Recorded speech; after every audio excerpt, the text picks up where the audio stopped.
اگر یہ داستانیں کہیں شروع ہو جائیں تو لوگ بڑی دلچسپی لیں کہ ہاں ایسے ہی ہوگا، ہمیں بھی کوئی مل جائے جن بھی اور بوتل بھی تو ہم اس کو بند بھی کریں گے، کھول بھی دیں گے۔ ان کا جن بھی بالکل واضح ہے، ان کی بوتل بھی بالکل واضح ہے کہ اکبر نام لیتا ہے خدا کا اس زمانے میں، وہ کلمے کی بنیاد پر اٹھے ہیں، کلمے کی بنیاد پر چلے ہیں، وہ شریعت کا نام لیتے ہیں اور اسی حوالے کو اپنا مضبوط حوالہ اور ریفرنس سمجھتے ہیں۔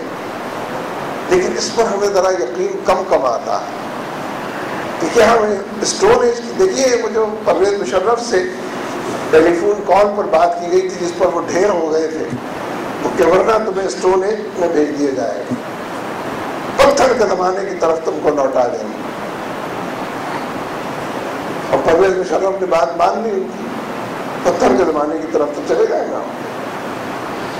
اس وقت سے اس وقت تک مہنگائی جتنی بڑی ہے، بے روزگاری میں جتنا اضافہ ہوا ہے، ناقانونی جتنی بڑی ہے، دہشت گردی کی جو وارداتیں ہیں، خود کو حملے جتنے ہوئے ہیں، یہ اسی کی سوغات ہے نا اس فیصلے کو تسلیم کرنے کی، اسی کی باقیات ہے جو لوگوں کو اس حوالے سے میسر آئی۔ اس لیے میرے دوستوں یہ جو پورا منظر نامہ ہے امت کا، یہ تو بڑی جدوجہد کی طرف بلاتا ہے۔ ہمارے معاشرے میں لوگ کہتے ہیں کہ تبدیلی ووٹ سے آتی ہے، اور لوگوں کا بھی عجیب معاملہ ہے، اب تو بار بار ووٹ دے کر لوگ سمجھ بھی گئے کہ ووٹ دینا کیسے چاہیے اور کس کو چاہیے۔ اور یہ بات بھی کسی سے مخفی نہیں ہے کہ جن کو لوگ جھولیاں بھر بھر کر لاکھوں ووٹ دیتے ہیں، اگلے 5 سال تک جھولیاں بھر بھر کر بددعائیں اور گالیاں بھی اتنی دیتے ہیں، اور پھر تیار رہتے ہیں اگلا ووٹ آئے تو پھر انہیں کو ووٹ دیں تاکہ پھر گالیاں دیں۔ وہ مہنگائی بڑھائیں گے، وہ پیٹرولیم مصنوعات کی قیمتیں بڑھائیں گے، وہ امریکہ کی غلامی میں اضافہ کریں گے، وہ 4 طرف کے حالات۔ جب تک یہ ووٹنگ بیہیویئر لوگوں کا نہیں بدلے گا، اگر ووٹ تبدیلی کا کوئی ذریعہ ہے، جزوی تبدیلی کیوں نہ ہو، کلی کی بات نہ بھی کریں، ہمیں خراب نہیں آئے گا ووٹ سے، چلیے وقتی طور پر مان لیتے ہیں اس کو، لیکن جو بھی تبدیلی آتی ہے، چہروں کی تبدیلی، پارٹیوں کی تبدیلی، ہاتھوں کی تبدیلی، کنڈکٹ، جو لوگ چیزوں کو کنڈکٹ کر رہے ہیں ان کی تبدیلی۔ امین عزیز صاحب کو زیادہ پتا ہوگا، ملک شاہ اسلم اس سے بھی زیادہ جانتے ہوں گے کہ یہ جو آپ رابطہ عوام کی مہم چلا رہے ہیں اور منبر سازی کی مہم لے کر چل رہے ہیں، لوگوں کے ذہن بدلنے کی ضرورت ہے۔ لوگ برادری سے لگاؤ کے نتیجے میں، تعلقات کے نتیجے میں، کسی کے خوف کے نتیجے میں، ملک نعیم صاحب یہاں بیٹھے ہیں، یہ کراچی والے تو بعض جگہ خوف اور دہشت کی وجہ سے، یعنی لوگ پوچھتے ہیں نا کہ ٹارگٹ کلنگ کیوں ہو رہی ہے کراچی، بھائی دہشت گردوں کو ووٹ دیں گے تو ٹارگٹ کلنگ ہی ہوگی نا، گولیاں برسیں گی، پھول تو نہیں برسیں گے۔ ووٹ دیتے ہیں دہشت گردوں کو، چاہتے ہیں کہ ٹارگٹ کلنگ نہ ہو۔ یہ دونوں چیزیں کیسے ہو سکتی؟ ووٹ ایم کیو کو دیں، بتہ خوری میں اضافہ ہوگا، ٹارگٹ کلنگ خوب ہوگی۔ اب پتہ نہیں آپ نے کتنا استعمال کیا ہے ان کا یہاں لاہور میں، اس کلچر کو اگر فروغ دینا ہے، ان اقدار کو اگر دور تک پھیلانا پہنچانا ہے تو ایم کیو کو اقتدار میں لے آئے، اس کو کچھ ووٹ دیں، کچھ سیٹیں دیں۔ دیکھیے کیسے ٹارگٹ کلنگ نہیں ہوتی، یہاں پنجاب کے اندر بھی شروع ہو جائے گی، گولی بند لاش کا کلچر بھی آ جائے۔ جنہوں نے لاشیں اٹھائی انہیں یہ بات معلوم ہے نا کیسے یہ چیز فروغ پاتی۔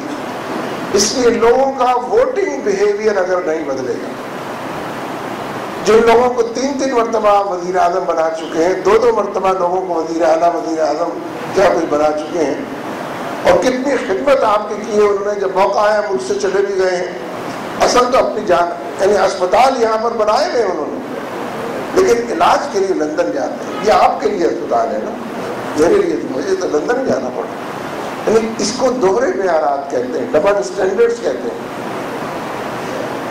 جو اسپتال آپ کے لیے بنوایا ہے اگر وہ اس قابل نہیں ہے کہ آپ کا علاج کر سکے تو پھر آپ کے لیے بھی کوئی دوسرا بننا چاہیے، یا پھر میرے لیے بھی وہی ہونا چاہیے۔ دوہرے معیارات اور دوہرے ڈبل اسٹینڈرڈ جو ہے، اس لیے حقیقت یہ ہے کہ اس رابطہ عوام کی مہم میں اگر آپ لوگوں کا ذہن نہ بدل سکیں، ان کے سوچ کے زاویے تبدیل نہ کر سکیں، ان کی ترجیحات کو نہ بدل سکیں، ان کے ووٹنگ پیٹرن کو، اسی مسئلے پر پوری بات کیجیے، ان کو ووٹ دیا ہے آپ نے، ان کو دیا ہے، ان کو دیا ہے، یہ ملا ہے آپ، امریکہ کی غلامی ملی۔ دیکھیے جب امریکہ کی غلامی کی بات ہوتی ہے، یہ جو ہم نے گو امریکہ گو کی تحریک شروع کی ہے، یعنی امریکی غلامی نامنظور کی، تو سچی بات یہ ہے کہ آج تو پوری دنیا کا سب سے بڑا مسئلہ ہی ہے. آپ چیزیں جانتے ہیں، میں صرف اشارہ کرتا ہوں. یہ جو 9/11 کا واقعہ پیش آیا تھا امریکہ میں، ٹوئن ٹاورز کے گرنے کا، اور بڑی تباہی پھیلی تھی، 3-4 ہزار لوگ اس کے اندر ہلاک ہوئے تھے. کوئی تحقیق سامنے آئی ہے آج تک اس کے بارے میں؟ کوئی کمیشن بنا؟ کسی انٹیلیجنس کے آدمی کو برطرف کیا گیا؟ کسی ایڈمنسٹریٹو لیول کے کسی کے خلاف کا کچھ بھی نہیں ہوا؟ بلکہ جو نام امریکیوں نے دیے کہ ان لوگوں نے یہ کیا ہے، اسامہ بن لادن وغیرہ نے، اس میں بھی کسی افغانی کا نام تو نہیں تھا، کسی پاکستانی کا نام بھی نہیں تھا. افغانستان پر تو چڑھائی ہوئی نہیں. اچھا، اب وقت وہ آ گیا ہے، زمانہ اتنا دور تک پھیلا ہوا اپنے آپ کی طرف بلاتا ہے کہ تمام حقائق جو ہے 2 اور 2 4 کی طرح انٹرنیٹ پہ بھی آپ کو مل جائیں گے، چل پڑے آپ اس پر، رپورٹ ساری موجود ہے.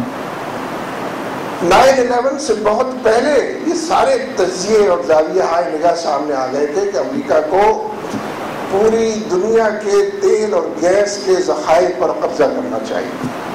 یہ کسی صدام کے حوالے نہیں کیا جا سکتا، یہ کسی سینٹرل ایشیا کی چھوٹی بڑی ریاستوں کے حوالے نہیں، امریکہ کو پہنچنا چاہیے وقت، تاکہ وہ دنیا کے تمام وسائل پر قبضہ کرے. یہ بہت پہلے کی بات ہے، 9/11 تو اس کے بعد آیا. یہ جو پورے عراق کو تہس نہس کر دیا گیا،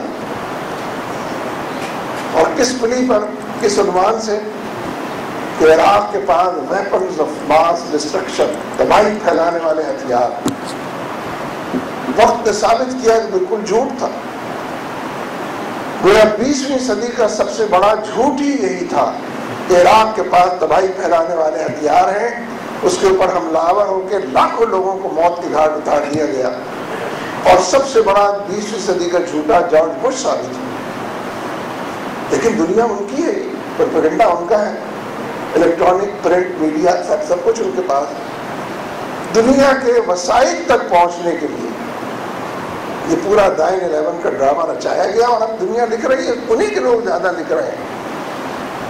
یہ سب مصنوعی تھا اور دکھانے کے لیے تھا، لیکن ہو رہا ہے یہ سب. اس لیے اس پورے ریجن کو غیر مستحکم کرنے کے لیے، ڈی اسٹیبلائز کرنے کے لیے، امریکہ اور اس کی فورسز اور نیٹو کی فورسز جو یہاں آئی ہیں، تاکہ سینٹرل ایشیا تک پہنچ اور رسائی آسان ممکن ہو جائے، تاکہ اس کے نتیجے میں چین کے ڈور اسٹیپ پر پہنچنا، اس کے دروازے پر دستک دینا آسان ہو جائے، تاکہ ایران کے حوالے سے دور سے بیٹھ کر کچھ کہنے کے بجائے قریب سے پہنچ کر کچھ کرنا آسان ہو جائے.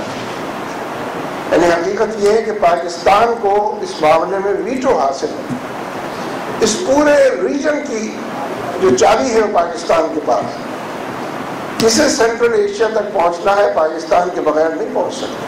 افغانستان میں جائے گا نا، یا ایران کا، چین کا، جتنے حوالے پاکستان کے بغیر نہیں ہیں. لیکن پاکستان اپنی اس حیثیت کو استعمال نہیں کر رہا. غلام ابن غلام ابن غلام، غلامان امریکہ کی ایک انجمن بن گئی ہے. وہی فوج بھی کر رہی ہے، وہی اس کے ادارے بھی، ایجنسیاں بھی کر رہی ہیں، وہی حکومتیں بھی کر رہی ہیں.